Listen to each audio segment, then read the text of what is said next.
Hello everybody, welcome to divinely guided 7777। कैसे हैं आप सब लोग। Here I come with the message of the day. तो लेट्स सी कि आज का मैसेज किसके लिए है, किस एनर्जी में है, किस तरह का है। ये एक शॉर्ट वीडियो होगी। अगर आपने मॉर्निंग में देखी आपके लिए गाइडेंस है, और अगर आपने एंड ऑफ द डे देखी तो ये आपके लिए डे रिफ्लेक्शन होगा। मैसेज आपने वही लेना है जो लगे आपको अपनी सिचुएशन से मैच करता हुआ। टैरो में ये मैसेजेस आए हैं, सब आपने अपने ऊपर इम्पोज नहीं करने, और इनकी बेसिस पर आपने कोई फाइनल डिसीजन नहीं बनाना। आप अपनी प्राइवेट रीडिंग करवाएं। डिस्क्रिप्शन बॉक्स में मेरा नंबर मौजूद है, साथ ही में सेकंड चैनल का लिंक मौजूद है, और दोनों ही चैनल्स पर रीडिंग लेने के लिए मेरा कॉन्टैक्ट नंबर एक ही है। So without any further delay let's see के आज का मैसेज क्या है। It's 2 April today. Let's see के आज का मैसेज ऑफ द डे क्या है। Message of the day, message of the day. 7 of Cups, Cancer, Scorpio, Pisces. 10 of Pentacles, 10 of Cups, Cancer, Scorpio, Pisces, and Death. Alright. Bottom of the deck पर है 8 of Swords. A very mentally trapped energy. और यहाँ लग रहा है कि इस trapped energy का जिसे कहना चाहिए ना कि उसका पूरा खुलासा जो है ना वो यहाँ नज़र आ रहा है। किसी बात को लेकर, किसी मसले को लेकर आप अपने लिए कुछ करना चाहते हैं, लेकिन आपके हाथ पांव बंधे हुए हैं। आप हो सकता है आपको अभी कोई मेंस्ट्रुअल प्रॉब्लम हुआ हो, एक्सेसिव ब्लीडिंग हो रही हो, या कोई ऐसी बीमारी डायग्नोस हुई है जिसमें आप एनेमिक हो रहे हैं। ये एक पॉसिबिलिटी है। जब इंसान एनेमिक हो रहा होता है तो बहुत ज़्यादा ड्राउजी हो रहा होता है, डिजीनेस बहुत ज़्यादा हो रही होती है, चक्कर आ रहे होते हैं, क्योंकि ऑक्सीजन प्रॉपरली आपकी बॉडी में सर्कुलेट नहीं करती। सर पे पट्टी बंधी हुई है तो बिग चांस कि आपका सर फट रहा होगा बहुत ज़्यादा, बिकॉज एक्सट्रीम ब्लड प्रेशर हो या बीपी बिल्कुल लो हो तो भी ये सिचुएशन होती है। But blood is there, and हाथों पे, जिस्म पे पट्टियाँ बंधी हुई हैं। कोई सर्जरी एक्सपेक्टेड है, या ब्लड लॉस बहुत एक्सेसिवली हुआ है, गॉड फॉरबिड कोई इंजरी हुई है, and at the same time आपके अंदर दोनों ही चीज़ें डेफिशिएंसी में नज़र आ रही हैं। यानी आपका वाटर रिटेंशन का प्रॉब्लम और आपका ब्लड एनेमिक होना भी नज़र आ रहा है। आप किसी फटीग में रहे हैं, किसी प्रॉब्लम में रहे हैं, आप किसी मसले को हल करना चाहते हैं, लेकिन इख्तियारात आपके पास नहीं हैं, और आप बहुत ज़्यादा इस तबीयत की वजह से भी, उसके अलावा भी आप अपने आप को बहुत कॉर्नर्ड फील कर रहे हैं कि जैसे मुझे लेफ़्ट आउट कराया जा रहा है। मैं किसी भी डिसीजन का पार्ट नहीं हूँ, मैं किसी भी डिस्कशन का पार्ट नहीं हूँ।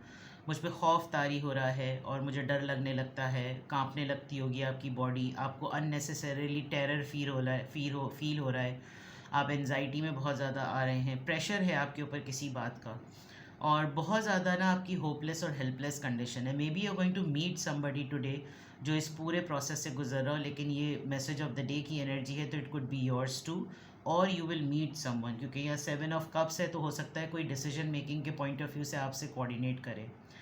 और सिचुएशन ऐसी है कि आप चाहते हुए भी इंटरवीन नहीं कर पा रहे हैं, पावरलेस फील कर रहे हैं कि मेरे पास है इख्तियार, उसके बावजूद मैं कुछ ना करूं, मैं खामोशी इख्तियार करूं कि शायद ये अगले की जंग है या ये मेरी जंग है, तो मुझे खुद ही इसको हैंडल करना है। क्राइसिस सिचुएशन है। किसी इमोशनली इमेच्योर मेल से हो सकता है आपका वास्ता पड़ रहा हो, जिसके लिए इमोशंस, फीलिंग्स, रिस्पेक्ट, हर वो चीज़ जो सॉफ्ट स्किल्स में आती है वो मायने नहीं रखती। हो सकता है ये एक ऐसा इंसान हो जो बिल्कुल ही खुद इमोशनली इतना ओवरवेल्म्ड है। कभी कभार आप कुछ ऐसे लोगों से डील कर रहे होते हैं जिनके खुद के फैमिली के और पर्सनैलिटी इश्यूज़ बहुत होते हैं, लेकिन वो वर्क प्लेस पर या रोज़मर्रा की ज़िंदगी में ऐसा शो करते हैं कि जैसे वो परफेक्ट पर्सन है और उनको कुछ भी नहीं आता, कुछ भी इस मामले में मसला नहीं होता, और वो अपनी पूरी फ्रस्ट्रेशन जो होता है ना पूरी पब्लिक पर या अतराफ़ के लोगों पर निकाल रहे होते हैं। करते इस तरीके से क्योंकि उनको मैनिपुलेशन आती है। तो हो सकता है ये आपको एंशियसनेस उसकी वजह से भी हो रही हो, एंड येस यहाँ पे भी लेफ़्ट आउट फीलिंग है और यहाँ पे भी लेफ़्ट आउट फीलिंग है। एक फ़ियर है आपके ऊपर, आपको लग रहा है कि जैसे आप अगर लेफ़्ट आउट हुए तो आप फाइनेंशियली डिप्रीवेशन में आ जाएंगे, फुकदान हो जाएगा पैसों का। और जॉब का अगर मामला है, बिज़नेस का अगर मामला है, तो देखें इज़्ज़त नफ्स बहुत अहम होती है। आप अगर मेंटली स्टेबल नहीं हो रहे, फिज़िकली स्टेबल नहीं हो रहे, और आपकी हेल्थ इन इश्यूज़ की वजह से, ऐसे लोगों की वजह से कॉम्प्रोमाइज़ हो रही है, तो हेल्थ को पहले प्रायोरिटी दें, क्योंकि बाद में करना तो आप नहीं सब कुछ है। तो ओवरऑल एनर्जी में 8 ऑफ सोर्ड्स है, which is not at all a good energy. Very victimise, बहुत ही पैरालाइज्ड, मेंटालिटी और बहुत ही परेशान इंसान, ठीक है ना, जो बिल्कुल कुछ नहीं कर पा रहा अपने लिए। यहाँ अगर मैं देखूँ तो मसाइल बहुत ज़्यादा नज़र आ रहे हैं, रिश्ते को लेकर भी और घर को लेकर भी। लेकिन कोई एक चीज़ ऐसी है जिसको आपने फाइनली आप उसको डिसीजन में ले आएंगे। आप हो सकता है आज किसी से ऐसा इंटरेक्ट करें जो बोले कि आई एम डन और अब मैं इस चीज़ को ख़त्म करना चाहता हूँ। और हो सकता है आप ख़ुद किसी एक ऐसे फ़ेज़ में आ जाएं जब आप कहें कि नो, अब हमें इस सूरत हाल को, जो घर के मामले में, जो रिश्ते के मामले में, जो शादी के मामले में, या जो फैमिली के मामले में अड़ास क्रिएट कर रही है, इट्स बेटर कि हम इस चीज़ को एंड कर दें।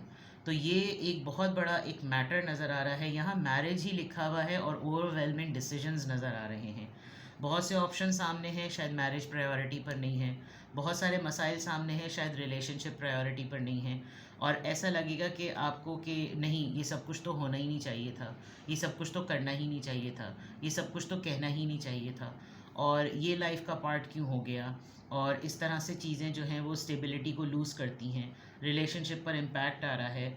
हर चीज़ में डिले करना मुनासिब नहीं है। फैमिली का ये मैटर बहुत अहम है, रिश्ते का ये मैटर बहुत अहम है, शादी का ये मामला इतना सीरियस है, और उसके अंदर अगर शादी प्रायोरिटी पर नहीं है तो फिर इस चीज़ को ख़त्म कर देना चाहिए। आप किसी एक मैटर को आज आप एंड कर देंगे, लेकिन ये एंडिंग किसी न्यू बिगनिंग के लिए होगी, अभी फ़िलहाल नहीं होगी। लेकिन आप शायद फोर्सी कर सकते हैं कि जिन चीज़ों में कुछ रखा नहीं है उनके साथ कनेक्टेड रहना, जोड़ के रखना मुनासिब नहीं है। जो चीज़ चल नहीं रही उसको एंड कर दो। आपका माइंडसेट कुछ इस तरह का है। अगर आप इस सिचुएशन में रहते हुए ये फ़ैसला कर रहे हैं तो ये दो बहुत इंपॉर्टेंट चीज़ें हैं। आपके साथ जो भी सूरत हाल आजकल चल रही है, you need to think twice and thrice, because यहाँ पर आप रिलेशनशिप, शादी या मैरिज, दोनों चीज़ों को देखते हुए इसी से रिलेटेड कुछ एंड कर देंगे। मे बी आप अपने लवर से बात करके बोलें कि अब इसमें कोई पोटेंशियल नहीं है, we can not move forward, एक बात। आप अपनी शादी में शायद बोलें कि आप मेरे राइट्स पूरे नहीं करते, हम इस शादी को ख़त्म कर देते हैं, दूसरी बात। दूसरा, आपकी शादी की लाइफ में या आपकी लव रिलेशनशिप में कोई अननेसेसरीली इंटरवीन करके उसके आपके पर्सन को डिस्ट्रैक्ट कर रहा है, तो आप बोलेंगे ठीक है, फिर तुम उसको प्रायोरिटी दो, हम इस चीज़ को ख़त्म कर देते हैं।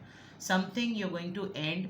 ये पूरा सिनेरियो हो सकता है आपसे आपका कोई जानने वाला शेयर करे कि मैं अपनी लाइफ में इस फैसले की तरफ जा रहा हूँ, बिकॉज़ अब मैं बिल्कुल ही एग्जॉस्ट हो गया हूँ और मेरा बिल्कुल भी अब इस मामले में दिल नहीं लगता कि मैं इस चीज़ के लिए कुछ भी करूँ। It could B relationship, it could be professional terms, और इट कुड बी शादी। देखते हैं किस एंजल नंबर से क्या अफर्मेशन आ रही है। इस पूरे सिनेरियो में क्या बात है जो आपको पॉजिटिव रख सकती है एंजल मैसेजेस के थ्रू। प्लीज़ गाइड मी, किस एंजल नंबर से क्या अफर्मेशन। उप्स उप्स उप्स उप्स उप्स। चले 111 क्रिएटिव, आपको क्रिएटिव होकर रहना है। Angels are ready to fully support you in this endeavour. इस काविश में तो आपको एंजल सपोर्ट कर रहे हैं, so that you can co create. Ending मैंने कहा था ना, लेकिन बिगनिंग होगी। You can co create with the universe the life you love. आ गई बात जनाब, बिल्कुल सही है। इसका मतलब आप अपना जो भी फैसला आज लेने वाले हैं, या आपके माइंड में जो प्लानिंग अब बन रही है, आपको उसी सिचुएशन को को क्रिएट करना है कि इस चीज़ ने तो काम नहीं किया, अब जो चीज़ मैं ख़त्म करके नई शुरू करूं वो उसकी बेस ये हो, लेकिन उसमें मॉडिफिकेशन हुई भी हो। यानी कि आपने मौजूदा सूरत हाल में कोई जिद्दत लेकर आनी है, और जब आप जिद्दत लेकर आएंगे तो आप रिफ़ाइन तरीके से उसको प्रेजेंट कर सकेंगे और उस लाइफ को हासिल कर सकेंगे जो आप हकीकतन डिज़र्व करते हैं और चाहते हैं। इस अमल में, इस फैसले में, इस सोच में आप ये ज़रूर याद रखिएगा कि यूनिवर्स और एंजल्स आपको कुदरती तौर पर, जिसे कहना चाहिए ना, आपके पास एक बैक एंड पर सपोर्ट है। हिम्मत आपने करनी है तो ऊपर वाला आपके लिए बाजू बनेगा। आपने मौजूदा सूरत हाल को बेहतर अपनी हेल्थ के लिए, अपनी मेंटल पीस के लिए करना है, ऊपर वाला आपको राह दिखाएगा।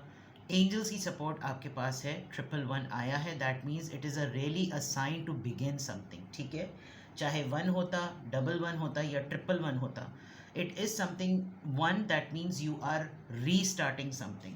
तो आज की अफर्मेशन में अल्हम्दुलिल्लाह, I am happy, I am confident, I am strong and I am a creative person. अपना बेहद ख्याल रखें। Bye bye.